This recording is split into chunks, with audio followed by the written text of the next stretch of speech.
Sagittarius, so I already saved some time. I shuffled the cards and laid them out. And as always, I'll be teaching tarot through the 10 card spread in each card. So you not only receive your message, but you start to grow your own intuitive skill sets and relationship with the cards, because that's what this channel is all about, is using tarot for our betterment and getting the betterment out of it. And I also have to say, Sagittarius, to those of you that are watching, have liked and subscribed, I just can't say thank you enough. The appreciation is truly there, and I'm just in awe. Thank you, thank you, thank you. And I kind of want you to be in awe of yourself this week too, because I kind of got a funky McGunky reading. I'm going to just dive right into it. In that first card placement, the significator, the general gist of the overall reading, is a beautiful card, a Six of Wands. 3, 6, 9 are celebratory states in numerology and tarot.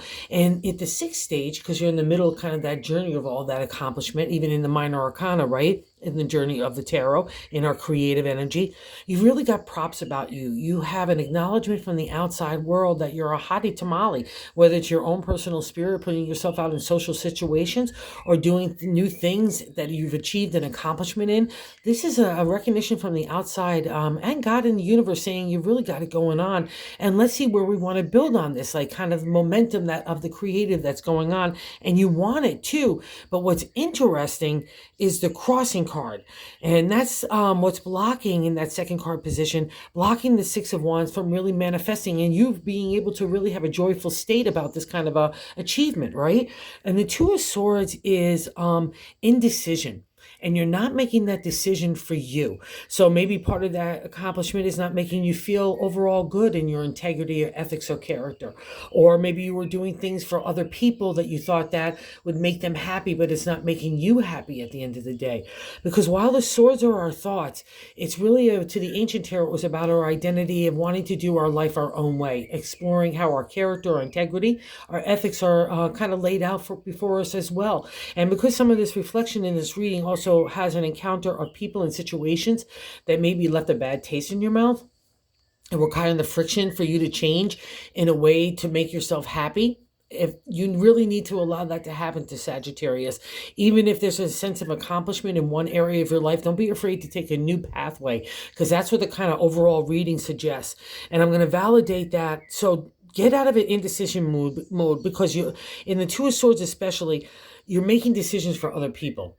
Okay, and to the ancient, it was breaking that archetypical, stereotypical way that we are with family, community, society, up against those things of the way that you want to do your life, so you got to do you at the end of the day. You've got to dig you at the end of the day. And no matter where that changes, even if there's, again, a sense of accomplishment in one area of your life or people view you that way, don't be afraid to kind of break free. That's the Sag way anyway. You're the traveler of the zodiac, right? And I'm going to validate this. Oh, and we'll have a horse here too. In this third card position is the position I like to say God has to help us navigate the week. And the Knight of Wands is that creative energy starting to take a ride in a new direction. And he's also got props about him. He also has his set of accomplishments. But there's a new stirring of enthusiasm and excitement that's starting to kind of tickle your heart and your spirit. And it can't be ignored. That's where the kind of steed half of you starts to get stirring and wants to take off in a new direction. He's got that big wand of imagination in his hand. So no fears here for your creative energy being able to explode in new dimensions. And what's nice is because it's sitting on top of the six, you've got, again, that foundation to build upon. Even if you have to start over in a new direction, you know how to do it. And there's a lot of experience and wisdom in that card as well. And I'm going to stick with it. You got to do you, because in the fourth card position, the base of the matter, I like to say, or my gut feeling, is the Three of Swords. And you might have seen this card in other decks at the heart with the three swords pierced through it. And literally this is killing off the patriarch to the ancient, the authority figures, those things that bind us in and keep our personality and character down, where we're kind of being so flexible, we're bending over completely backwards to make everybody else happy but us. So that's kind of like, because this is kind of in a row, it's all about you stirring in a new direction. And like a boiling teapot, you're not going to settle it down until you kind of make your decision for you. And you've kind of already done it. That's the thing about the fourth position here in that Three of Swords. You've already done the hard work. So get in that contemplative state to kind of figure out what those next moves are for you and how you can maneuver. Because all the swords are also our thoughts, strategy, analytical thinking. So you've got a lot of that good favor as well. And what's interesting here is in the fifth card placement in the past reflection of what's leaving our lives. It's the Six of Cups, a celebratory state in the area of the heart. But in tarot, it's a looking back, it's nostalgia. So especially because in the present card, I'm just going to hop around a little bit here, Sag, is the Five of Cups in that sixth card position, where we're having to look at people in a realistic light and situations of what stays and what goes. And maybe maybe this is a reflection of that. Maybe you wanted things back from the old days, or maybe there's even past lovers or people that you're kind of wishing to connect with, because maybe some of these things where you're kind of hanging out maybe with a new crowd, and maybe you've accomplished some stuff or new work, but it's not fitting with your ethics set. Okay, that's kind of what this layout means. So don't linger in the past. That's the kind of non-exalted state of the Six of Cups. And to get the benefit out of it, take the experiences, just like the Six of Wands, take the experience and knowledge, having journeyed up through this part of the minor arcana, because there's ups and downs through this part, right? Including for the creative as well as the heart. And all your cups are in a row. No harm done. So don't linger there. That's all I say. And it's good that's in the past reflection so we can get to today. And maybe even that lingering gave you that kind of fortitude and that foundation to start to look at people in a realistic light. That's the Five of Cups. Five, again, it's good luck in the area of tarot and numerology, but there's always something to get over in tarot to get to the good luck. And it's the only time you'll see the cups turned over in the journey of the heart, because in some decks it's 4 cups, in mine, in some decks it's 3. But the representation is those things had to spill. Or those people maybe purposely spilled it by being shady or underhanded. Again, character, ethics, and integrity are at the forefront here of the reading. And they're still, but it shows you that with a cup remaining, that's you. That's your light. That's your heart, your spirit ready to go forth in a new direction. We all have to take that kind of realistic light where the love in phase kind of fades away, and we need to get real, whether it stays or go. And that's always a reflection of the Five of Cups. And that's how you get to the good luck, by being honest with yourself. So trust yourself. And you want to do this as well, too, because this is where it kind of gets also funky McGunky. So we have the first card placement, which is the general gist of the whole overall reading. But the seventh card placement is how we're feeling about ourselves. So, and maybe that's why it's even harder to make this decision, whatever it is. I wish you were sitting right in front of me, Sagittarius, to get to the bottom of it. The Six of Wands, again, that celebratory state for an accomplishment in the creative. And the Sun, it's a major arcana card. It literally means you're standing in the spotlight, right? You're having that bright light around you. It's a time to kind of dwell in that warmth, enjoy it, regroup or refresh, catching your breath. And also too, like everything gravitates to the sun, right? Men, women, children, plants even. Everyone wants to be around that sun's energy. But in the non-exalted state, it could be scorching. It could also, to other people, if you're getting snappy because you can't make a decision, or to yourself, even you can start that negative narrative in your mindset, and then it's going to affect everything else about you. Also, too, it could represent a burnout, right, too? So the thing to the ancient tarot, most importantly, it was allowing you to take a rest to kind of decipher everything that's been going on, because there's obviously something here, and you get to kind of sort it out, and God gets in there with a light to kind of give you the light to see everything that needs to stay and go out of this kind of reflection that's happening right now, and everything else too. There's something that's tickling you, and you got to do you, and that's God wants to shine that light on it. It's going to be like a bright light on truth as well, right? And justice, and doing for your betterment. And it also, to the ancient, it was like opening up that mind and heart to let a laser beam in there to get rid of all any insecurities or anxieties or fears from the past, or doubts that might be undermining you, because we'll get to that in a second. You're putting up a big facade everywhere, Sagittarius, but there's something really big, kind of volcanic, stirring in you, and I need you to honor it, okay? And how other people look at you, another major arcana card, the Hermit.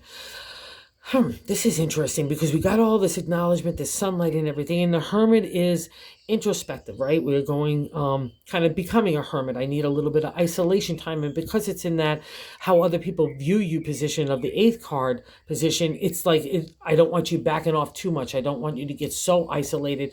But I'll say this: if you need to go into isolation to connect to God, to get that balance back to you and what you want to do with your life and how you want to live your life, who you want to love, such and such, it's been on your kind of to-do list for a long time now, and God's really saying, hey, Sag, you had some experiences here. What do you really want to do? Let's not be afraid to take a new journey. And also, too, for your own personal reflection, and no matter what, because it's still your reading, even if it's how other people look at you, make sure you're not isolating too much and getting out there to do what you got to do, but take that time because that's that introspective time for you.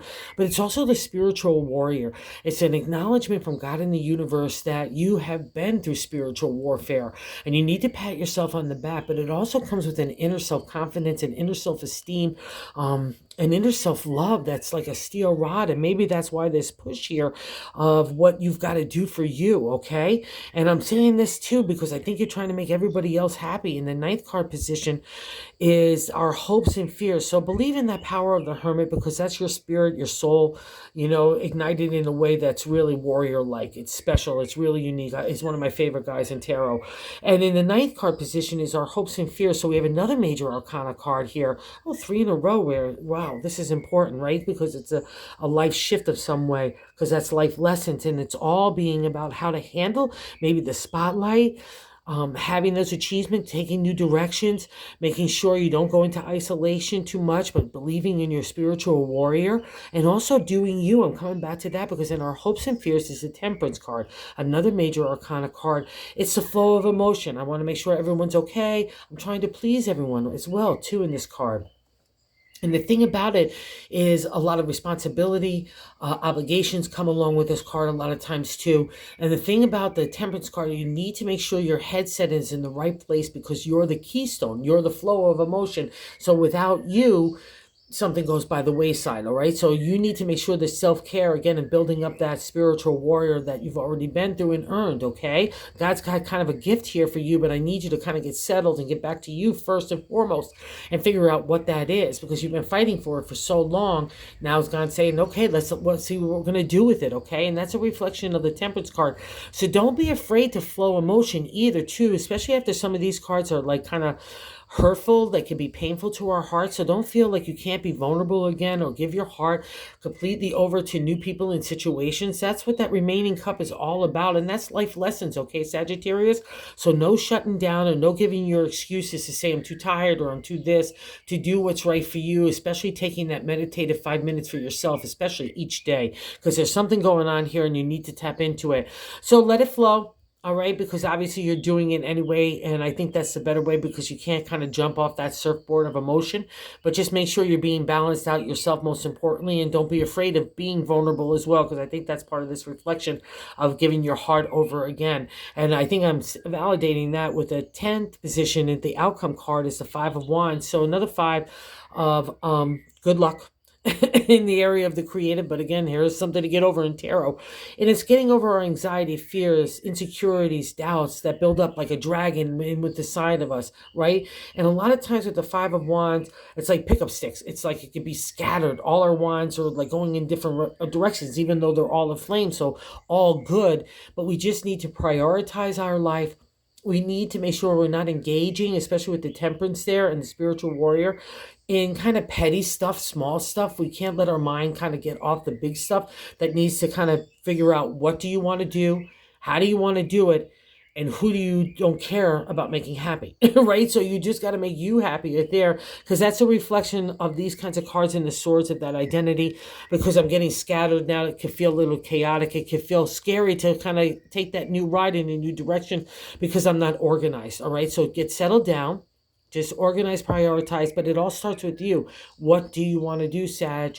And then after that, you can start to kind of strategize on next moves. And I'm sticking with it. I think it has to do with the heart, most importantly, and the Knight of Cups in the bonus card too. So we got a Knight here in the God position, and then the bonus card. It's both these guys want to take you for a new ride, one for the creative and one for the heart. And this guy is on solid ground, so you believe that, especially on Six of Wands. So don't be afraid to endeavor in new joyful adventures of the creative. And for a Sag, that touches anything from relationship to work to home, family, just the outside world. You're like the whole kit and caboodle in that way in the zodiac. And that's what these cards reflect. God and the universe want to give you a really big reward for having fought the the good battle, even getting to this accomplishment, because there's a lesson here that's about you, okay? And you need to honor it, and it's going to lead you to these new directions. That's going to be your conclusion no matter what. That's the Knight of Cups as well. He's spiritual, he's mystical, he's magical, you know, and that's what the vibe for you this week. So really buy into it. Don't buy into the doubt. Dig deep to who you are and what you want to do, Sag, because there lies the answer for this week. Small dot on the calendar, but a big deal for you. Thanks for visiting the channel. And again, thank you so much for everybody that's been just promoting it. I just can't be more appreciative. Thank you.